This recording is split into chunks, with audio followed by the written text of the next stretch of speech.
no capítulo 4, essa passagem é tão conhecida que se você perguntar a menina da Manuela, ela vai falar o que está escrito lá.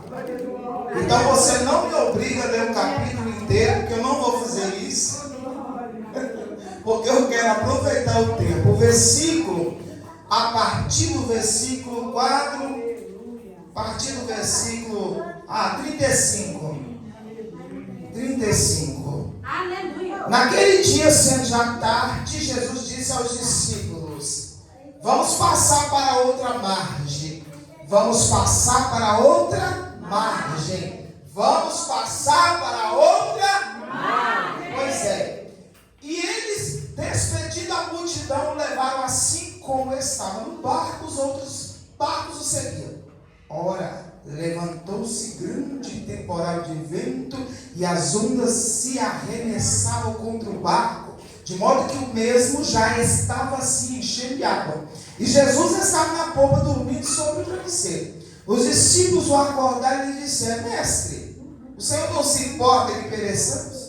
E ele, despertando, repreendeu o vento e disse ao mar: acalma-se, fique quieto. E o vento se aquietou e tudo ficou bem calmo. Pode sentar. Aleluia. O livro de Marcos, eu gosto dele, porque não é só em Marcos que relata essa passagem, mas eu gosto do livro de Marcos, porque se tratando de um jovem, Marcos, na minha opinião, é um camarada muito valente. Por quê? Porque Marcos, ele começa o ministério dele já arrebentando com Roma. E você pode observar que quando ele vai para Roma pregar, foi na pior fase. Porque foi quando Jesus tinha sido morto pelos romanos. Então você sabe que se tratava de um povo extremamente cruel. Era um povo que não tinha misericórdia de ninguém. Então eles matavam com crueldade. Eles batiam nos crentes. Eles envergonhavam os crentes, deixavam os crentes nus no meio da rua. Então você vai entender que Marcos, quando ele começa a pregar aqui, ele vai para Roma, mas ele não é bobo. Então ele não apresenta Jesus lá como Cristo. Você observa que ele apresenta Jesus como servo. E Marcos também já não começa o livro dele falando sobre as parábolas. Ele já começa contando fatos, porque ele tinha que mostrar para os romanos coisas que poderiam ser evidenciadas. Então ele começa a focar os romanos com as curas. Observa que no livro de Marcos, Jesus ele já começa expulsando demônio, curando enfermo, arrebentando, porque essa era a função de Marcos naquela época, era arrebentar com o inferno, mesmo que ele morresse. Observa que quando ele termina de fundar a igreja com Barnabé, ele volta para lá para arrebentar com os romanos na época. Por quê? Porque ele sabia que eles haviam matado Jesus. Então, o que Marcos queria era colocar na consciência daquele povo que eles tinham feito. Ele não é bobo. Você observa que ele reduz, porque é o menor evangelho, só com 16 capítulos e com menos versículos possível. Porque Marcos ele conta as parábolas, mas ele tinha que mostrar para aquele povo quem era Jesus, mostrando como servo, para que eles entendessem que eles haviam matado Cristo. Enfim, então o livro de Marcos é um livro que é objetivo, como eu. Objetivo, gosto das coisas curtas, mas não preciso explicar muito, porque eu tenho uma preguiça danada de ler, que eu não sei como é que eu prego. Então, como eu tenho muita preguiça de ler, então eu optei logo pelo livro de Marcos, que ele é curto e objetivo, então a gente já vai logo ao ponto. Então, aqui nessa passagem, você observa que Jesus está saindo de Cafarnaum, mas ele não diz para os discípulos onde ele está indo. Ele está indo para Cafarnaum, quando o povo entrar no barco, diz o quê? Passamos para o outro lado. Ele diz passamos, ele deu uma ordem e foi taxativo. Ele diz passamos para o outro lado, ou seja, nós vamos chegar lá. A Bíblia diz que quando eles estão em viagem, no meio do caminho do acidente de percurso, levanta-se um vento aonde as ondas arremessavam os barcos, arremessavam o barco de um lado para o outro. A Bíblia também diz que Jesus estava na popa dormindo. Observa que Jesus havia caminhado o dia inteiro, andado, feito curas, milagres, libertação, enfim. Jesus estava com o corpo dele quebrado, né? Na sua natureza humana, e ele foi descansar. Mas eu tenho certeza absoluta que na sua natureza divina, ele sabia exatamente o que estava acontecendo lá, pastora. Não é possível que Jesus não sabia. Só que Jesus ele foi dando corda para ver até onde a palhaçada do capeta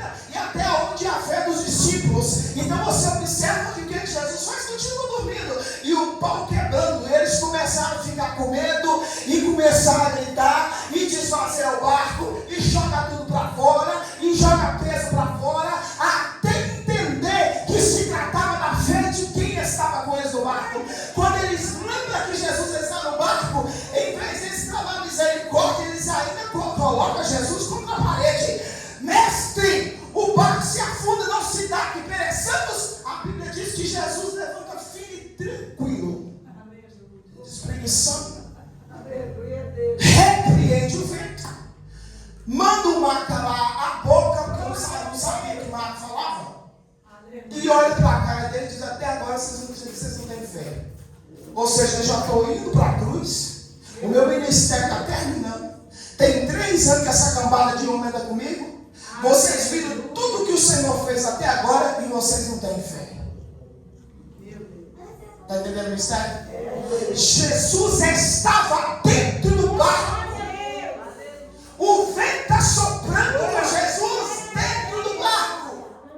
E eles demoraram para entender quem estava com eles no barco. Porque quem estava com ele no barco era maior do que o vento, o maior daquela imensidão daquelas águas. Que não é o mar, é o rio. Está entendendo como que acontece nos dias de hoje? Jesus está comigo dentro do barco.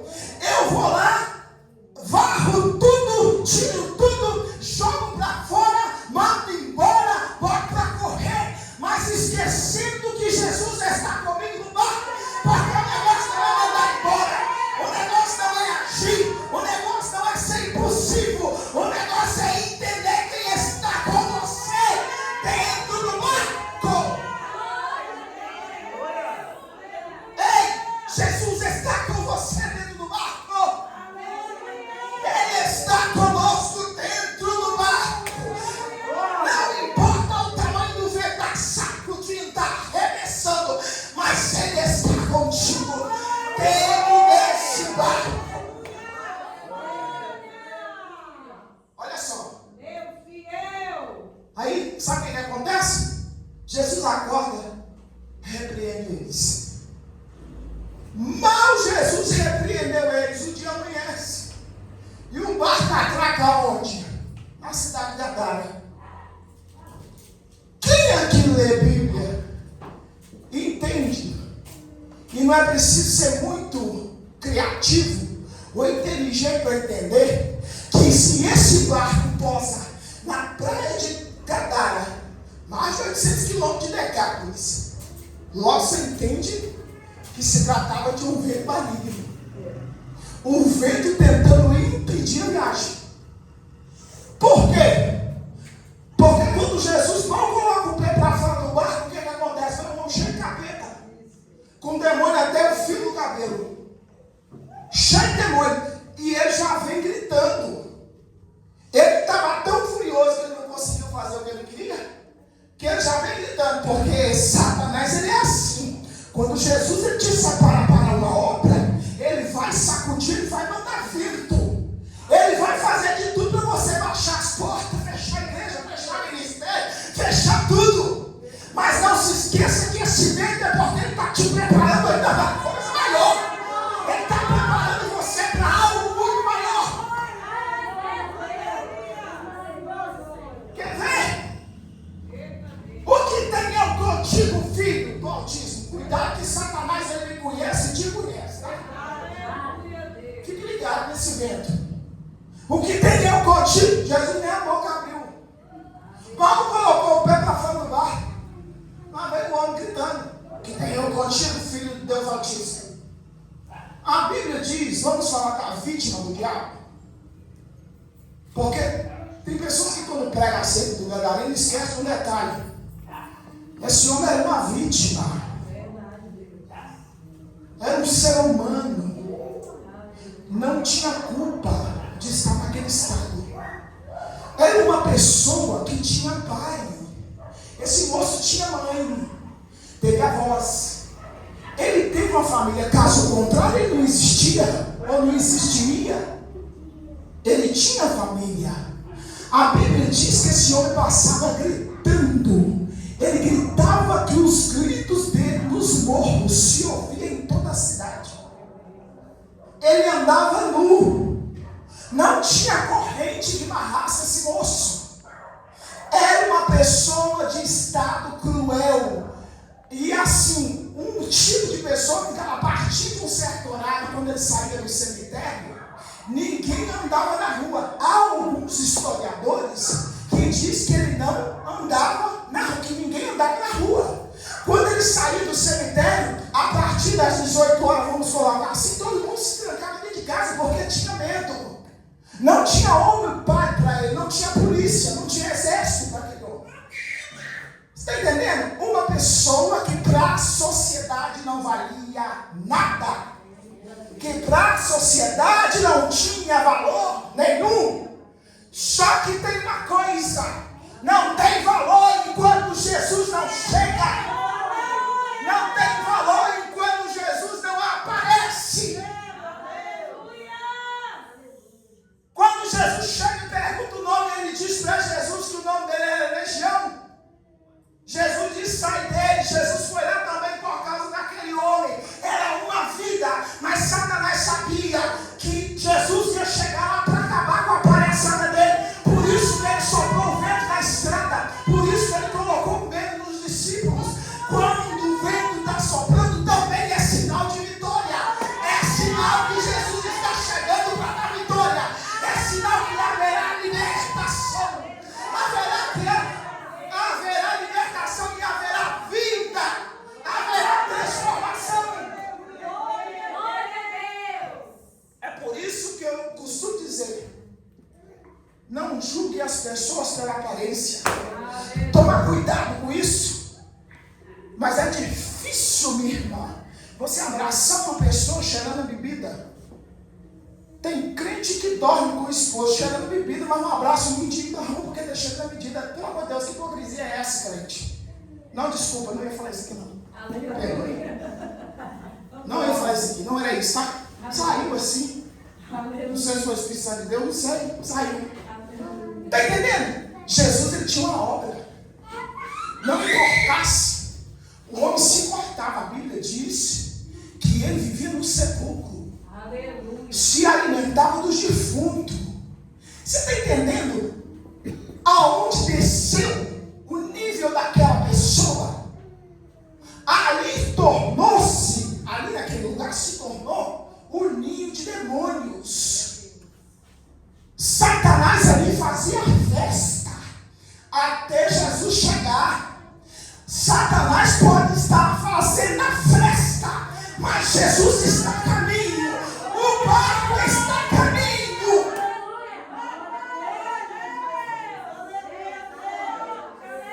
Quando ele tenta impedir a viagem, é porque ele já sabia que Jesus estava chegando para acabar com a presentada dele naquele lugar.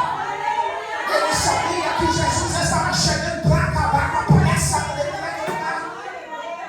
Jesus estava chegando para mostrar para ele quem é que manda. A Bíblia diz que Jesus ora para aquele homem e os demônios. O inferno é tão bom que os demônios nem para lá quis ir. Tinha um monte de porcos que uns determinados pastores apacentavam. E a Bíblia diz que esses pastores apacentavam esses porcos, mas não estavam lá. E os demônios pediu para entrar nos porcos, e a manada de porcos caiu tudo dentro do mar. Morreu tudo. Mas enquanto os porcos caíram no mar, Jesus já tinha entrado dentro de Decápolis, porque Jesus ele não perdia tempo. Aleluia. Crente que anda com Jesus não pode perder tempo. Crente que anda com Jesus, ou que traz contigo a marca de Cristo, ele não perde tempo. Jesus já sabia o que ia acontecer com ele por causa daqueles porcos, por causa da hipocrisia. Jesus sabia. A Bíblia diz que Jesus ele parte para dentro de Decápolis porque o homem queria seguir Jesus. E Jesus diz: não, você precisa ficar aqui porque a sua vida terá que ser um testemunho aqui. Você vai para os teus, conte a ele tudo o que foi feito. E enquanto o homem parte para a família, Jesus parte para a fazer a obra que tinha que ser rápida. Enquanto Jesus está curando, libertando, expulsando demônio, fazendo coxo andar, enfim, curando, bateu no ouvido dos apacentadores de porcos o que Jesus tinha feito. Quando todo mundo viu o gadareno liberto, foi beleza, que bênção, nós vamos ter paz para andar na cidade. Mas quando mexeu com os porcos, a história mudou. A Bíblia diz que os apacentadores de porcos expulsou Jesus da cidade. Sabe por quê? Os porcos, para aqueles pastores, valia mais do que aquela vida. Mas para Jesus não. E ali não era a terra de Jesus. Jesus não podia fazer aquilo com os porcos, porque porcos em Judá era proibido, era imundo. Mas na terra daquele povo não. Então Jesus não podia fazer aquilo se ele fosse homem. Mas como ele quebra protocolo e ele veio para quebrar protocolo, ele mostrou mais uma vez quem é que manda em qualquer canto. Sabe o que aconteceu? Os porcos caem, os apacentadores de porcos expulsam Jesus da cidade. Porque eles viram o que Jesus fez, mas estavam preocupados com o lucro. Sabe por quê? Porque apacentador de porco não está preocupado com a tua vida espiritual. Quem apacenta porco não está preocupado se você está em pecado. Quem apacenta porco não está preocupado se você está comendo lama, se você está comendo lavagem. Ele está preocupado se você está dando lucro. Mas quem apacenta ovelha não. Quem apacenta ovelha está preocupado com a tua vida espiritual. Quem apacenta ovelha está preocupado com o teu casamento. Quem apacenta ovelha quer saber por que você não apareceu no culto. Quem apacenta ovelha está com o joelho dobrado, orando pela sua vida, está indo para o monte, está indo trabalhar, mas está intercedendo o Senhor. Tem misericórdia das minhas ovelhas. Senhor, tem misericórdia. Se o Senhor te colocou na sua vida um pastor, uma pastora, fique com ela e fuja dos apacentadores de porcos. Por que será que Jesus falou isso aqui? Glória a Deus, aleluia.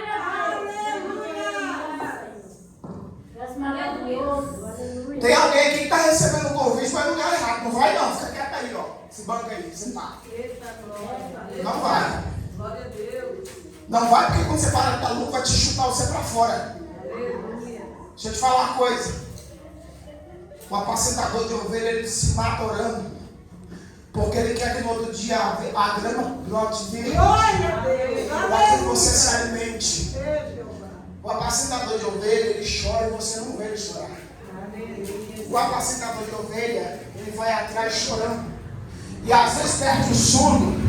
Quando uma ovelha vem cheia das gracinhas falando que não vai voltar mais para a igreja, que não gostou do culto. Aí você sabe o que você faz? Você xinga, fala, briga. E você sabe o que seu pastor faz? Vai para casa chorar. Porque se fosse eu, vai com Deus. Por isso que eu não sou pastora. Está entendendo? Mas o apacentador de ovelha vai chorar. Pode até ser justo com você na hora, mas chega em casa vai chorar. E fica pedindo, deixa eu sair não, Jesus. Bota impedimento. Não deixa ele sair de lá. Bota impedimento, não vai sair. Vocês cuidaram com o joelho da pastora Conceição. Vocês cuidaram, hein? Anda com quem apacenta ovelha. Está pequeno, mas Jesus vai crescer. Está menor, mas vai expandir. Use a fé. Mas toma cuidado com quem apacenta porco. Porco vive na lama. Porco não tem paladar não. Porco não sabe distinguir do que é podre e do que é não. Ovelha se alimenta de pasto verde, de grama. Ovelha tem a lã branca. A ovelha é limpa. Então ande com quem apacenta a ovelha. Se eu te falar que eu não preguei nada, não tem que já foi embora. Tá, vamos correr aqui. Aí, Jesus, quando ele é expulso da cidade, porque quando os apacentadores de porcos descobrem que aquilo ali foi culpa de Jesus, dos porcos, esqueceu dos milagres, porque tem gente que é assim. Você se mata por ele. Mas no dia que acontece uma coisinha assim, você não vale mais nada. Você não presta mais não, é verdade. Você não vai mais nada. O pastor se mata por sua causa. Faz tudo. Mas no dia que ele puxa sua orelha um pouquinho assim, ele não vai mais nada. Aí você sai falando para todo mundo que o seu pastor não tem visão. A culpa é de Jesus. Você sabe o que os apaceiros infelizes fizeram? Expulsou Jesus da cidade. E você sabe o que Jesus fez? Se mandou, porque ele não é bobo. Não estava na hora dele ainda, o que ele ia fazer? Apanhar de graça. Ou ele ficava lá, ou todo mundo descia a borracha dele. Então eu já sabia que ele ia apanhar na cruz o suficiente. Então eu vou apanhar agora para quê? Deixa eles me bater logo todo dia na crucificação, fica tudo certo. Então Jesus não era bobo, né? Aí a Bíblia diz que Jesus faz o quê? Volta para o barco e retorna para onde? Para Cafarnaum. Enquanto Jesus retorna para Cafarnaum, a Bíblia diz que já estava acontecendo um negócio lá. A palavra diz que já tinha um negócio acontecendo lá dentro de Cafarnaum. Por quê? Porque quando Jesus bota o pé para fora e chega na areia, quando o barco encosta na praia de Cafarnaum, quem é que vem encontrar Jesus?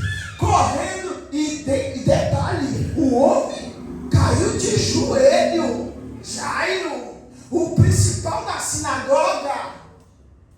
Primeiro, observa que se você for analisar esse detalhe, já estava na reta final. Porque quando você analisa bem as escrituras sagradas, é a última passagem de Jesus em Cafarnaum. Jesus já estava lá só para se despedir. Porque quando você vai para as escrituras sagradas, você observa que era a cidade onde Jesus mais pisou. Jesus, ele tinha um amor especial por Cafarnaum, ele morou lá. Então ele tinha um amor. Você pode observar que Jesus, ele passava pelas aldeias, pelas cidades. Aonde ele passava, ele vinha arrastando multidão, mas o ponto principal era Cafarnaum. Ele gostava de Cafarnaum, ele tinha um carinho. Era a cidade, o quartel-general dele. Então, ele já começou os milagres ali. Entende? Então você observa bem que aquilo ali já era uma despedida. Os discípulos não sabiam disso. Os discípulos não sabiam. Esquentou, irmãos. Esquentou. Pega, maluco. Aí, a Bíblia diz que quando Jesus põe o pé para fora, vem quem? Jairo. E o que já diz? Rogo-te que vai até a minha casa, porque minha filha está morrendo lá. Está assim na cama. Está abrindo a boca, fechando. Está nos últimos minutos. E eu preciso do senhor, vai agora. E ele faz isso de joelho. Vocês sabem o que é para um principal da sinagoga dobrar o joelho diante de alguém? Vocês sabem o que é um principal? Em primeiro lugar, esse camarada estava cansado de ver Jesus dentro de Cafarnaum. Esse camarada cansou de ver Jesus pregar na sinagoga, cansou de ver Jesus pregar na cidade, cansou de ver Jesus pregar nas praças, cansou de ver Jesus pregar em tudo quanto é lugar. Se escarnecia, ria, zombava, mas ele estava achando que a justiça de Deus não ia cair dentro da casa dele. E enquanto ele ria e debochava, o vento, Jesus, Deus lá de cima só estava circulando em volta dele, e ele não estava entendendo nada. Enquanto Deus ele manda Jesus para Decápolis curar o endemoniado, o povo está quebrando o carro, porque Deus ele não é menino de ninguém não, irmãos. Não é não, Deus não. Aí ele põe Jairo na prova. A Bíblia diz que quando Jesus está indo para a casa de Jairo, porque quando ele chama, a Bíblia aqui não relata que Jesus disse nenhuma palavra. E quando eu estudei acerca do texto, em livros, também não disse que Jesus falou nada. Jesus só olhou para ele e foi caminhando para a casa dele. Parecia que Jesus já sabia que vinha outro pepino no meio da estrada. Sabia? Aí entra uma história de uma moça. A Bíblia diz que entra a história de uma moça quando Jesus está indo para a casa de Jairo curar a menina. Tinha uma mulher que tinha um fluxo de sangue. E esse fluxo de sangue, você está cansado de ouvir falar isso, mas você vai ter que ouvir hoje. A Bíblia diz que esse fluxo não curava. Ela já tinha gastado tudo com a medicina e já não tinha mais o quê? E esse povo dentro de Israel, eles eram considerados imundos. Eles não podiam nem encostar. Se ela sentasse nesse banco aqui, tinha que ser desinfetado o banco. Nem no meio ela podia ficar. Então a lei em Israel era dura. segundo Levítico, tinha que fazer sacrifício, matar bicho, entendeu? E lá no sacerdote, 7 dias depois, voltava para casa. Então não podia encostar. E a maneira que esse povo vivia, pastora Conceição, é que era triste. Eles viviam por trás de um muro afastado da cidade, porque esse arraial não era próximo da cidade. Era distante da cidade, onde a comida era jogada por cima do muro. Eles viviam vivendo de restos. Só que quando ela descobre que Jesus está retornando aquele dia para Cafarnaum, ela não sabe que era a última vez. Tenho certeza que outras vezes ela não foi, porque ela teve medo, porque ela sabia que se ela saísse do arraial e eles pegassem, eles iam bater e matar ela. Porque se algum desses leprosos, essas mulheres com fluxo, fossem pegar fora do arraial, elas iam apanhando, tomando pedrada até voltar para dentro. Então eles não tinham, e Israel não tinha, principalmente o povo de Judá, não tinha misericórdia de ninguém. Mas naquele dia, ela resolveu enfrentar a multidão. E ainda falou: se tão somente eu tocar nas suas vestes, eu ficarei curada. Ela enfrentou a multidão, ela enfrentou o medo, ela enfrentou a fraqueza, porque tem crente que hoje não vem para a igreja porque pegou uma gripe. E a mulher enfrenta uma multidão fraca, porque com certeza pelo tamanho da multidão, eu acabei de dizer, aonde Jesus passava, ele vinha arrastando todo mundo. Então você imagina como é que não dava aquilo, pelo amor de Deus, de gente. E ela invade a multidão, caindo, tropeçando, porque ao contrário da nossa imaginação, ela não saiu andando na multidão caminhando, não. Ela foi empurrada, ela caiu, ela levantou. Você pode ter certeza que ela chegou na presença de Jesus, ela estava toda arrebentada. Estava descabelada, estava com o joelho ralado, a perna estava toda arrebentada. Mas tudo isso foi menor do que a fé dela. A fé dessa mulher foi maior. A multidão não meteu medo nela. Sentia o perigo que ela estava correndo ali. Porque enquanto o povo estava focado em Jesus, todo mundo estava apertando Jesus, eles não se deram conta que a mulher estava, porque é assim que Jesus vai fazer com você.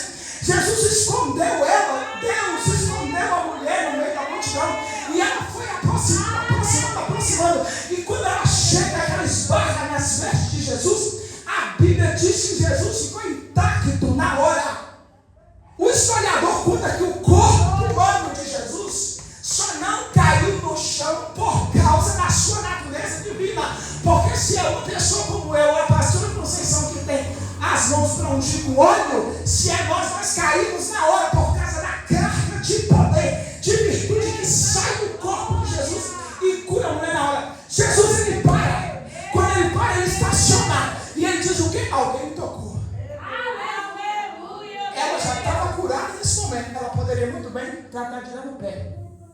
Mas Jesus queria que ela se manifestasse, sabe por quê? Era outro tapa que Jesus ia dar na cara dos religiosos.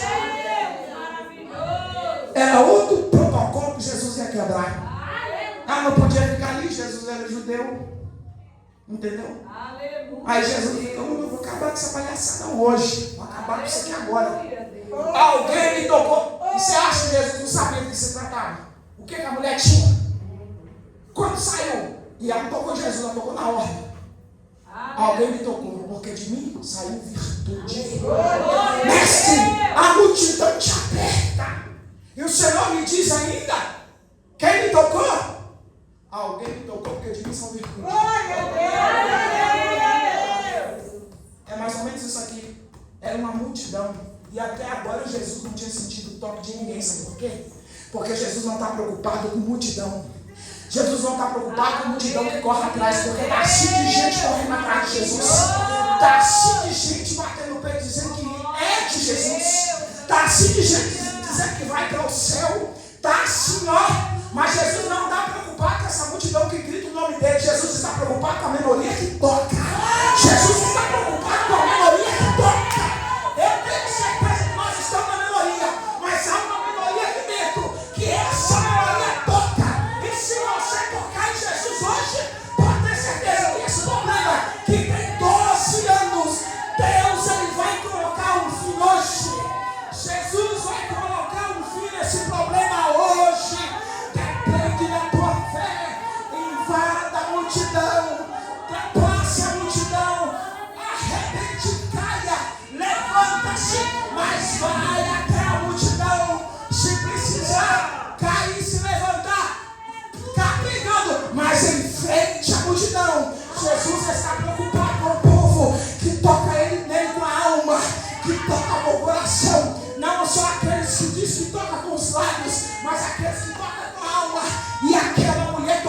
Jesus tua alma com a fé. E através da tua fé, Jesus ele vai tirar esse problema da tua vida.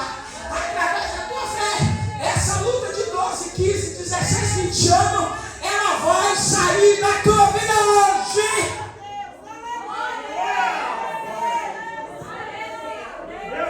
Vai sair. Sabe o que aconteceu para acabar? Enquanto Jesus está dando atenção, porque quando a mulher para, Jesus distrai o quê? A tua fé te salvou. Vai em paz, ou seja, você não é nem doido de tocar nela. Eita glória. Está entendendo o mistério? Aleluia. Porque Deus. os que estavam ali estavam cegos. Aleluia. Jairo estava ali, gente. Aleluia. Jairo estava vendo a mulher ali. E por que ele ficou caladinho? Por que Jairo ficou caladinho? Sendo que isso era a função dele. Quem botava esse povo para correr e ficava endemoniado em cima dos cavalos, dos camelos, rodando os arraiais para ver quem estava fugindo e saindo do arraial, eram os principais da sinagoga. Ele estava vendo a mulher lá no meio do povo. Por que ele ficou caladinho? Sabe por quê? Porque no dia que Deus colocar o teu inimigo na prova, e ele vê Jesus te dando vitória, ele vai fingir que te deu. Ele vai ter que contemplar Jesus te dando vitória, mas vai fingir que não te deu. Está entendendo? Mas se ele vai colocar ele na prova, vai.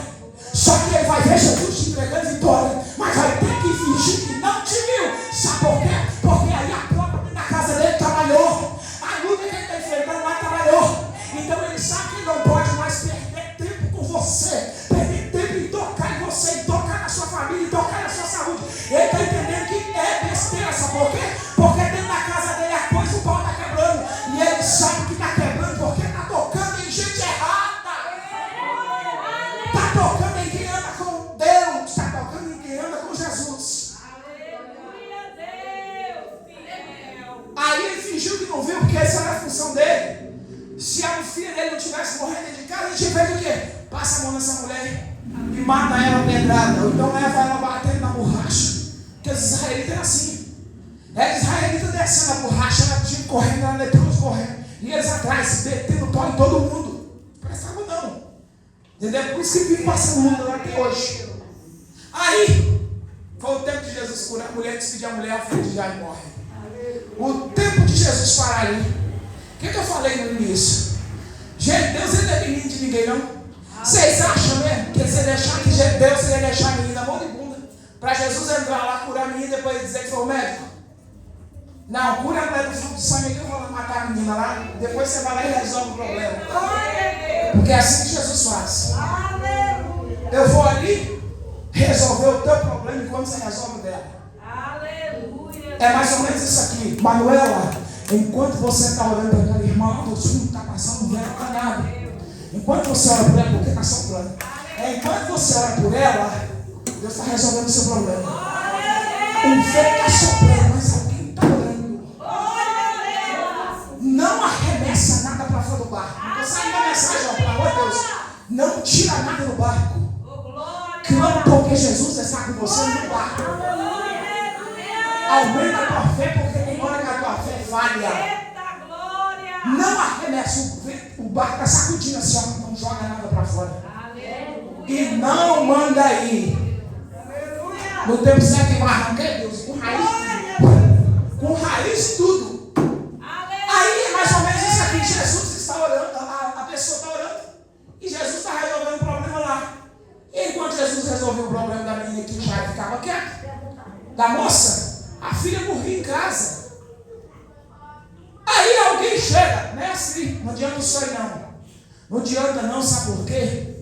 Porque a menina já morreu. Aí Jesus disse, a menina não morreu não, dorme. Aí ele vai e todo mundo começa a rir de Jesus. Então quando todo mundo começa a rir de Jesus, daqui a pouco a pastora de sessão manda embora. Quando começa todo mundo a rir, nunca mais eu volto aqui. Quando o pessoal começa a rir de Jesus, Jesus olha para o tamanho da multidão, 12 discípulos, e entendeu. Tem 3 pessoas que eu não posso deixar aqui fora. Ele chama para dentro do quarto Pedro, Tiago e João. Pastor, eu preciso falar isso aqui. Pedro, Tiago e João. Ele só chamou. Então, porque aquele mistério não podia ser resolvido no meio dos 12. Mas também não podia ser com a multidão. Então tinha que ser com Pedro, Tiago e João, mas Jesus e o casal que era pai da criança. Então fecha a porta e passa do lado de dentro. Porque Porque tem coisa que Jesus ele vai fazer na sua vida para depois mostrar. Tem coisa que Jesus vai fazer com a porta fechada. Está entendendo? Igual aconteceu com a mulher lá do azeite da viúva lá, né? Entra e fecha a porta, né? E ninguém entendeu porque aquele mistério ali é porque o marido dela era profeta. Está entendendo? Aí o que Jesus faz? Passa todo mundo para dentro. Pedro e Jesus não podiam deixar para fora. Porque Pedro ia quebrar o povo na pancada. Se o povo começasse a rir de Jesus, a fazer qualquer gracinha contra Jesus lá dentro, ele ia quebrar o pessoal na pancada. Então Pedro era o tipo do crente que não podia andar longe de Jesus, tinha que andar. Você sabe aquele crente que passou vocês vão ter que ficar no pé dele, sua costa ele faz besteira? Ele bate nos outros, ele perde a paciência. Não tem aquele crente que é só a misericórdia, que ela que tem o sangue quente, dá vontade dela quebrar a pessoa no pau, mas ela não pode. E ela fica falando, você tem que resolver na oração, você não pode fazer assim. Ela tem hora que ela sem vontade de quebrar a pessoa no pau, mas ela não pode, ela fica dando conselho. Está entendendo? Porque a pessoa tem o sangue de Pedro também, igual o dela, é Pedro curando Pedro. E aí o que acontece? E Jesus ele sabia que Pedro não podia. Por mais que ele não afastava da espada, porque ele com a espada ali era um perigo. Jesus andava, mas Jesus sabia que ia ser Pedro. Então, quando a sua pastora ou o seu pastor está aguardando aquela pessoa que dá um plano de trabalho, mas está segurando aquela pessoa ali, é porque Deus já deu visão a ela do que vai acontecer na frente com ele. Você entendeu? Olha, Pedro, foi um grande pastor em Jerusalém. E só para você entender, morreu de cabeça para baixo, verdade, mas foi um grande pastor. Passou por todas as, mas foi um grande homem. E aí? Então, por isso, Jesus tinha que andar. Tiago era aquele crente, falava toda a obra. Vamos embora para o monte a pé, bora lá embaixo, vamos para a igreja, vamos. Sabe aquele crente que toda hora que você fala com ele, está tudo bem, está disponível? Ele não tem nem tempo de estar com a panela no fogo. Não estou fazendo nada não, pastor, desliga a panela rapidinho. Não, vou com a senhora. Está entendendo? Tem aquele crente. Aí entra os endemoniados, os que não são o joio, tá? Entra o joio e fala que é puxar saquismo, não é puxar saquismo. A pessoa tem o prazer de fazer as coisas para Deus. Ele está querendo montar um abraço na cabeça dele. E não é panelinha. É porque você é escolhido, ou ele é escolhido nessa hora. Junto aquela pessoa do amor. Então Jesus ele sabia com quem andava. Por que Jesus não chamou Tomé? Por que Jesus não chamou André? Por que Jesus chamou Judas? André, já estou fechando. André é o tipo do pastor ou do crente que você não pode aparecer naquele. Você tem que andar junto com ele. Se a pastora consagrou o irmão, a evangelista e eu, a evangelista, está tudo certo. Mas se levantou e a pastora e me deixou para evangelista, eu vou criar problema. Porque eu tenho que andar junto. Ou seja, você tem que correr na medida dele. Mas se você ultrapassar o pé na frente, ele puxa teu tapete. É um tipo de crente invejoso, é uma prova. Esse tipo de crente, sai fora, corre desse tipo de pessoa. Porque vai puxar teu tapete. Estou falando que aqui tem. Você está tendo amizade com pessoa de outro ministério. Sai fora, porque a pessoa vai te descabiciar. Sai fora. Tem uma pessoa aqui dentro. Ixi, tem uma pessoa aqui dentro que você está com amizade com uma pessoa de outro ministério. Não conhece ninguém aqui. E você está acima das pernas. Desculpa que é assim mesmo que o pai fala. Cuidado e sai fora em nome de Jesus. Anda com Pedro, Tiago e João. Sai fora de André, porque vai puxar o teu tapete.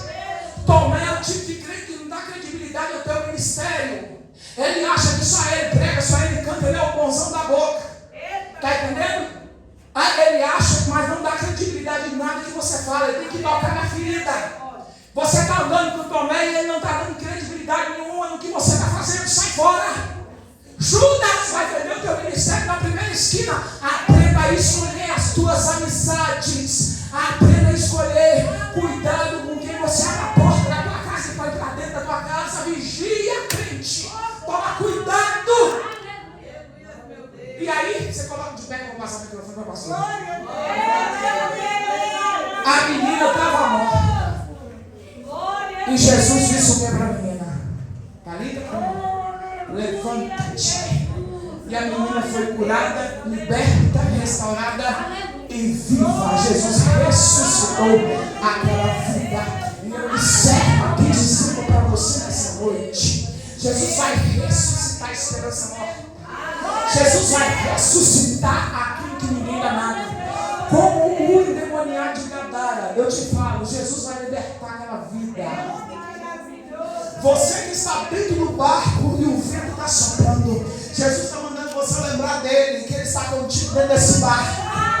Está entendendo o mistério? Outra coisa, cuidado com o tipo de pastor que você confidencia. Você tem pastora na sua igreja, você tem pastor aqui. Cuidado que você está levando problema para o pastor de fora. Cuidado com quem você anda.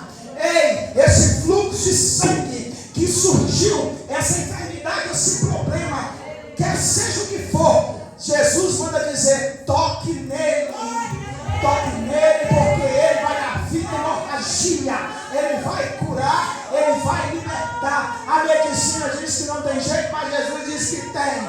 Alguém está dizendo que nunca mais ele sai das drogas, mas Jesus diz que sai. Alguém está dizendo que ele vai acabar no vício, os traficantes vão matar. Jesus diz que não. Jesus já entrou lá e vai tomar pelas mãos. Jesus manda dizer que é só você tocar nele que você vai ver o milagre em frente à multidão, porque não é fácil não. É em frente à multidão. Depois, aquela situação que todo mundo diz que você está perdendo seu tempo e já morreu.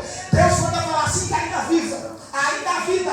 E se a vida, ele manda te falar para você ter paciência, porque no momento certo ele vai levantar e vai colocar de pé. Alguém está dizendo que já morreu espiritualmente, Jesus está dizendo: não, eu dou vida.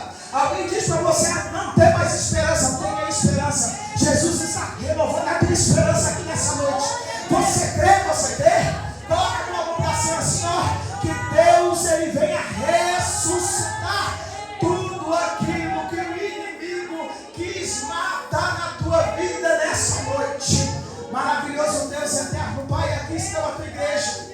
Meu Deus, os teus servos, eu quero entregar essa palavra nas tuas mãos nessa noite. Quero entregar os pastores, quero entregar o teu servo que me convidou, a tua esposa, a família. Meu Deus, eu quero entregar a pastora, Senhor, responsável nesse ministério. Meu Deus, e toda a família dela. Meu Deus, eu quero entregar as ovelhas. Eu quero entregar o corpo de membro de ministério. Todas aquelas crianças, jovens. Senhor, resgata a vida nesse lugar. Senhor, resgata almas. Jesus, resgata. Jesus, toma pela mão. Liberta. Jesus, vem encher essa casa. Encher ao ponto da tua filha ter que sair desse ponto é um algo maior. Mas envergonha o diabo. Meu Deus, traga. O Senhor está me dizendo que tem pessoas que saíram, mas que vai voltar ainda esse ano. Senhor, traga. Meu Deus, esse espírito de traição que eu estou vendo aqui, meu Deus, nas costas da tua serva, Satanás, sai daquela vida agora. Usa paletó e gravata, mas está traindo a tua serva pelas costas. Senhor, tem misericórdia. Meu Deus, nós não estamos aqui para brincar. Eu não conheço ninguém, mas o Senhor conhece. Não sei o nome de metade ou da maioria, mas o Senhor sabe. Meu Deus, continua dando visão espiritual à tua serva. Não deixa a tua filha, Senhor, ser enganada. Não deixa a tua serva ser enganada, não, Senhor. Tem misericórdia.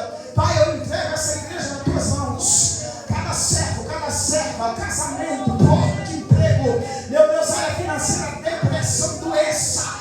Eu ministro bênção e a derrota do inimigo sobre essas vidas. Neutraliza a força do inferno nessa noite contra essa igreja. Em nome de Jesus. Em nome de Jesus, Pai. Nós oramos, entregamos nas tuas mãos e montamos a tua bênção. Em nome de Jesus. Amém. Graças a Deus.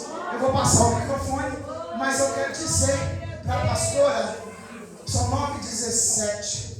Nossa. Eu quero dizer a pastora, toma muito cuidado. Aleluia, Deus. Eu não sei se a irmã já está desconfiada. Não sei se Deus falou. Mas eu vi alguém abraçado. Minha irmã é uma faquinha de sangue. Está entendendo? Falsidade. Deus vai desligar. Porque tem vidas que precisa vir. E aquilo que atrapalha, Deus não deixa não. Não sei do que se trata, porque realmente eu não conheço a pastora Conceição, a não ser assim, de vista na igreja. A gente não se fala por telefone, a gente não se dá um bate-papo, nunca conversamos, nunca batemos papo. Oi, foi uma benção, tudo lá, me contaram, a outra vez que eu tive aqui, isso acabou. Né? E a Manuela também. Mas eu creio que os irmãos entendem e sabem que Jesus ele fala. O Espírito Santo